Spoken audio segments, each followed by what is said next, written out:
Hello friends.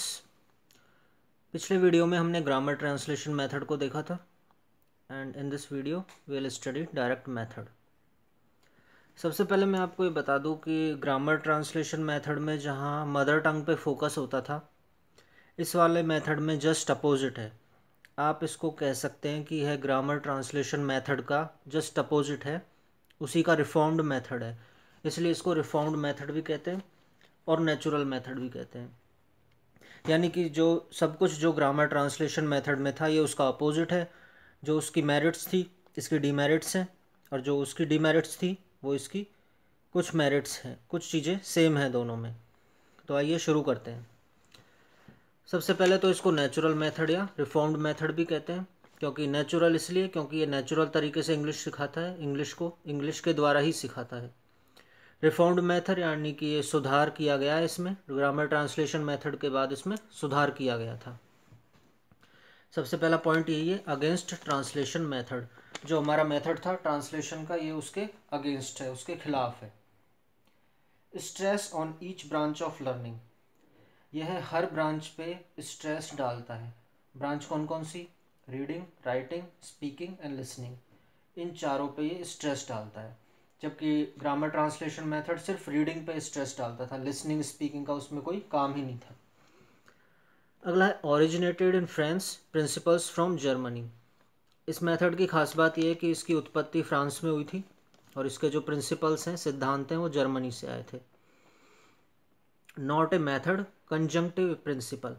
कुछ विद्वान इसको मेथड नहीं मानते, वो उसको कंजंक्टिव प्रिंसिपल यानी एक सिद्धांत मानते हैं जो किसी और मेथड के साथ यूज़ में लिया जा सकता है। क्यों?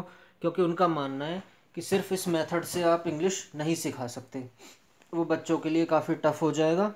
और वो मानते हैं कि आप किसी और मेथड के साथ इसको यूज़ कर सकते हैं, जैसे कि ग्रामर ट्रांसलेशन मेथड के साथ साथ इस मेथड को भी यूज़ कर सकते हैं। अगला है direct bond, experience and expression. यह मेथड एक्सपीरियंस और एक्सप्रेशन के बीच डायरेक्ट बॉन्ड बनाता है, जबकि ग्रामर ट्रांसलेशन मेथड ऐसा नहीं करता है। इसमें हम जो हमारा एक्सपीरियंस है, जो हम सोचते हैं, वो भी इंग्लिश में होगा और जो हम एक्सप्रेस करेंगे वो भी इंग्लिश में ही होगा। English through English real command, यानी कि यह इंग्लिश को इंग्लिश के थ्रू ही सिखाता है और लैंग्वेज पर रियल कमांड करना इसका मेन ऑब्जेक्टिव है। Stresses on listening and speaking and oral work. यह जो मैंने अभी बताया हर ब्रांच पे फोकस करता है, लिसनिंग, स्पीकिंग और ओरल वर्क पे। यूनिट ऑफ स्पीच सेंटेंस है। जैसे ग्रामर ट्रांसलेशन मेथड में यूनिट ऑफ स्पीच वर्ड थी, वहाँ हम वर्ड से शुरू करके सेंटेंस पे जाते थे। यहाँ डायरेक्ट सेंटेंस ही सिखाए जाते हैं। ग्रामर का काम तो यहाँ भी आएगा, ग्रामर वहाँ भी काम आ रही थी, यहाँ भी आएगी, लेकिन यहाँ हम डायरेक्ट सेंटेंस बनाना सीखेंगे इंग्लिश में ही। ऑडियो विजुअल मटेरियल, इस मेथड में ऑडियो विजुअल मटेरियल का काफ़ी यूज़ किया जाता है। ऑडियो विजुअल मटेरियल आप समझते हैं, ऑडियो के साथ साथ उसमें चित्र दिखाए जाते हैं किसी भी चीज़ को समझने के लिए। ग्रामर इंडक्टिवली, इस मेथड में ग्रामर इंडक्टिवली पढ़ाई जाती है, जबकि जीटी मेथड था ग्रामर ट्रांसलेशन, उसमें डिडक्टिवली पढ़ाई जाती थी।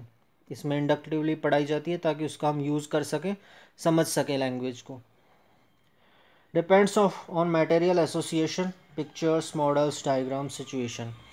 यह इन सभी पर डिपेंड करती है किसी भी सिचुएशन को समझाने के लिए। पिक्चर्स, मॉडल्स, डायग्राम्स, इनके थ्रू हम समझा सकते हैं। No use of mother tongue, सबसे इम्पॉर्टेंट ये है कि इसमें मदर टंग का कोई यूज़ नहीं होगा, सिर्फ इंग्लिश एटमॉस्फेयर होगा। इंग्लिश एटमॉस्फेयर क्रिएट किया जाएगा, इंग्लिश में ही सारे काम होंगे।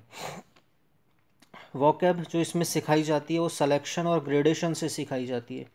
सिलेक्शन और ग्रेडेशन आप आगे वाले पार्ट्स में बताऊंगा। सिलेक्शन होता है किसी भी चीज़ को किस तरह से सेलेक्ट करना, और ग्रेडेशन उनको अरेंज करना। तो पहले सेलेक्ट की जाती है स्टूडेंट्स को देखते हुए किस तरह के स्टूडेंट्स हैं, और उनको एक निश्चित ऑर्डर में सिखाई जाती है vocabulary. Pronunciation on phonetic lines, इसमें फोनेटिक्स लाइन का भी यूज़ होता है जो जीटी मेथड में नहीं होता, उन्हीं के थ्रू प्रोनाउंसिएशन सिखाया जाता है। More questions by the teacher, और टीचर के द्वारा ज़्यादा क्वेश्चन पूछे जाते हैं। जैसे मैंने बताया था डायरेक्ट ग्रामर ट्रांसलेशन मेथड में स्टूडेंट्स पैसिव लिसनर होते हैं, उनको ज़्यादा करने के लिए कुछ होता नहीं, लेकिन इस मेथड में क्वेश्चन पूछे जाते हैं टीचर के द्वारा ताकि स्टूडेंट भी एक्टिव रहें। अब हम इसकी मेरिट्स देखते हैं। Covers the AIIMS of English teaching. English teaching के जो एम है क्या है कि हम इंग्लिश पे कमांड कर सकें, कम्युनिकेट कर सकें, एक्सप्रेस कर सकें, उनको ये कवर करता है। Language sense is developed. इसमें स्टूडेंट के मन में लैंग्वेज के प्रति जो सेंस होता है, लैंग्वेज की समझ होती है, वो डेवलप होती है। फ्लुएंसी ऑफ स्पीच, स्पीच की फ्लुएंसी होती है, इंग्लिश सीखेगा, बोलेगा, फ्लुएंसी आएगी।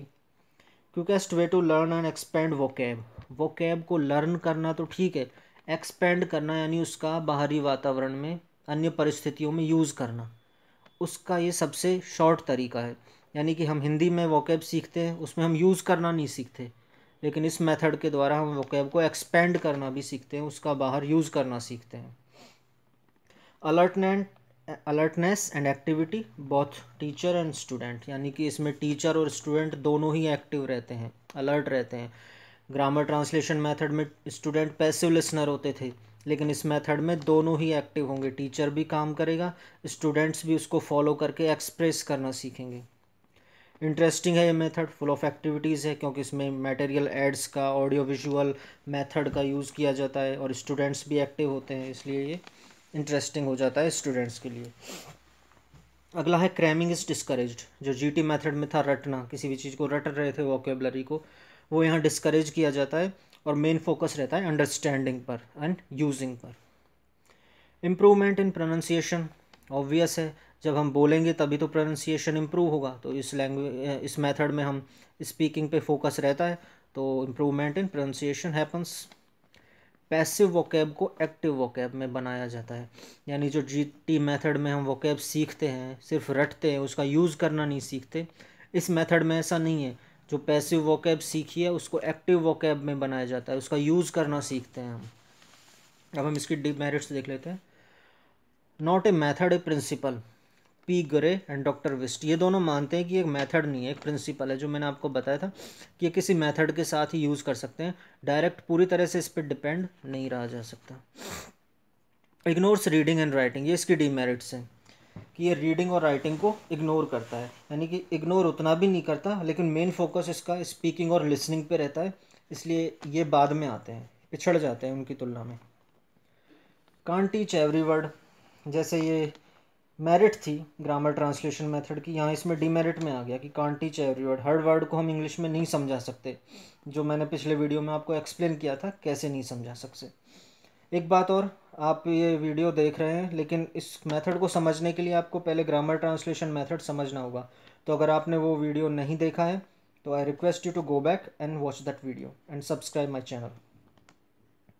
ग्रामर नॉट सिस्टमेटिकली, इसमें ग्रामर सिस्टमेटिकली नहीं समझाई जाती है, जैसा कि ग्रामर ट्रांसलेशन मेथड में होता है। उस मेथड में तो बेस ही ग्रामर होता है, इसमें मेन बेस होता है वोकैब का learning, expansion of vocab and understanding and speaking, ये सारे फीचर्स होते हैं।